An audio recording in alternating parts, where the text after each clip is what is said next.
திமுக வென்றாலும் சரி, டிஎம்கே, ஏடிஎம்கே, நாம் தமிழர் கட்சி, அதுக்கப்புறம் நம்மளுடைய தாவேகா, இதுல யார் வென்றாலும் யார் தோற்றாலும் அமைதின்றது ஒண்ணு நம்ம நாட்டுல முக்கியமா தேவை. ஏன்னா என்னைக்குமே மேல இருக்கிறவங்க தோத்துட்டோன்னு தெரிஞ்சா அந்த ஜெயிச்சவனை வச்சு செய்வாங்க பாருங்க ஒரு செய்கை, அது வேற மாதிரி இருக்கும்.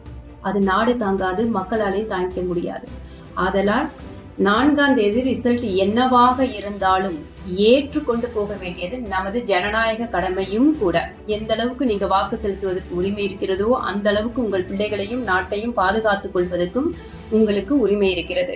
அதே போல என்னை பொறுத்தவரை ஒரு சின்ன ரிக்வெஸ்ட் தான், டிஎம்கேயா இருக்கட்டும், இல்ல ஏடிஎம்கேயா இருக்கட்டும், இல்ல நம்மளுடைய தாவேகா தலைவர் அவர்களா இருக்கட்டும், தயவு செய்து நம்மளுடைய அனௌன்ஸ்மெண்ட் மே 4 வர்றதுக்கு இடையில பிள்ளைகளுக்கு நீங்க சொல்ல வேண்டிய மிகப்பெரிய பொறுப்பு ஒண்ணு இருக்கு. தயவு செஞ்சு எல்லாருக்கும் சொல்லுங்க, என்னைக்கும் என்ன நடந்தாலும் அமைதின்றது ஒன்று நிலைநாட்டணும் எப்பவுமே அப்படின்றது. இதை தாவேகா தலைவர் அவர்கள் செய்வார்கள்னு நான் நினைக்கிறேன். அதே மாதிரி மத்த 2 கட்சியும் செய்யுமான்னு எனக்கு தெரியல. ஏன்னா அவங்க வளர்ந்த கட்சின்னுவாங்க.